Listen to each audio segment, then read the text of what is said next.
Hello बच्चों, आइए प्रश्न को पढ़ते हैं। प्रश्न में क्या दे रखा है कि CrNH363 प्लस अनुचुंबकीय है जबकि NiCN42 माइनस प्रतिचुंबकीय है, स्पष्ट कीजिए। तो इस प्रश्न को हल करने के लिए आइए सबसे पहले हम इसकी मुख्य अवधारणा को समझते हैं। हेलो बच्चों, आइए प्रश्न को पढ़ते हैं। प्रश्न में क्या दे रखा है कि CrNH363 प्लस अनुचुंबकीय है जबकि NiCN42 माइनस प्रतिचुंबकीय है, स्पष्ट कीजिए क्यों।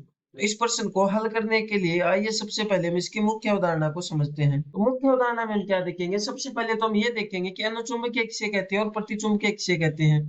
तो अनुचुंबकीय क्या होता है कि जिसके पास अयुग्मित इलेक्ट्रॉन बच जाते हैं कक्षक में, वो हमारा क्या होगा, यौगिक अनुचुंबकीय होगा। और प्रतिचुंबकीय क्या होता है, जिसके पास क्या हो, अयुग्मित इलेक्ट्रॉन ना बचे, वो क्या होता है, प्रतिचुंबकीय, यानी क्या हो, युग्मित इलेक्ट्रॉन।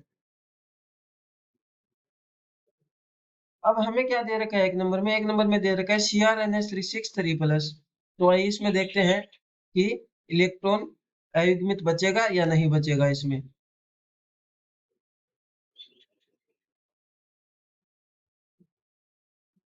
तो यहाँ पर जो क्रोमियम पर जो आवेश आता है वो कितना आता है, +3। और इसका इलेक्ट्रॉनिक विन्यास क्या होता है, बाह्यतम कोश का 3d5 4s1। अब क्या है, +3 का मतलब क्या है कि 3 इलेक्ट्रॉन हमें क्या करने हैं, कम करने हैं। तो एक s से निकल जाएगा, 2d से, तो हमारे पास नेट इसका इलेक्ट्रॉनिक विन्यास क्या बचेगा, 3d3। ये हमारे पास इलेक्ट्रॉनिक विन्यास बचा इसका। अब क्या होता है कि सबसे पहले हम डी कक्षक बनाते हैं। डी में ये 5 ऑर्बिटल होते हैं, तो इनमें क्या है, 3 तो हमारे होते हैं जो T2G कक्षक बोलते हैं, उनको क्या बोलते हैं, T2G कक्षक। और 2 क्या होते हैं, EG कक्षक। क्या है, NH3 है तो एक पर्पल लिगेंड, लेकिन क्या होता है कि इस पर 3 इलेक्ट्रॉन हमें भरने हैं। तो सबसे पहले T2G में भरते हैं, ये 1, ये 2 और ये 3 इलेक्ट्रॉन हमने भर दिए। अब इसके पास क्या है, अयुग्मित इलेक्ट्रॉन कितने बचे हैं, 3।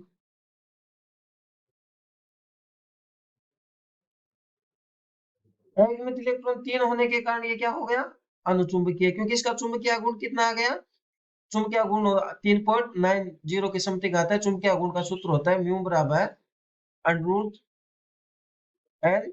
n+2। तो n क्या होता है, यहाँ पर अयुग्मित इलेक्ट्रॉन होता है। तो इस प्रकार से जब हम मान रखेंगे 3 2 5, 5 को 3 से करेंगे 15, और √15 का लगभग मान 3.90 के समथिंग होता है।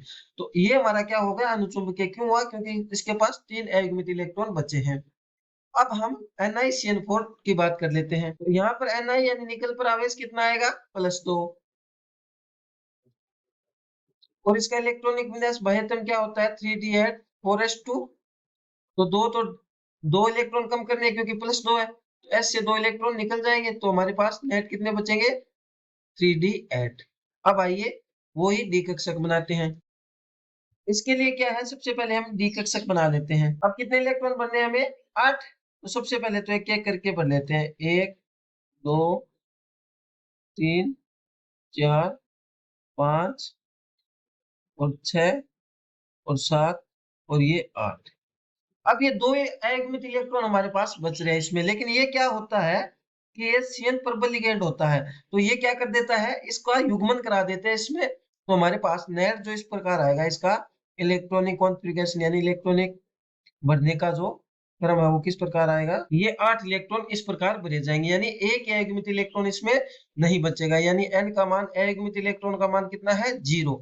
तो अयुग्मित इलेक्ट्रॉन नहीं होने के कारण ये हमारा क्या हो गया, प्रतिचुंबकीय है। तो इस प्रकार से क्या हुआ कि CrNH36 में अयुग्मित इलेक्ट्रॉन 3 थे, तो ये हमारा अनुचुंबकीय हो गया। इसके पास अयुग्मित इलेक्ट्रॉन 0 है, तो ये प्रतिचुंबकीय हो गया। तो आशा करता हूँ आपको ये प्रश्न समझ में आया होगा। धन्यवाद।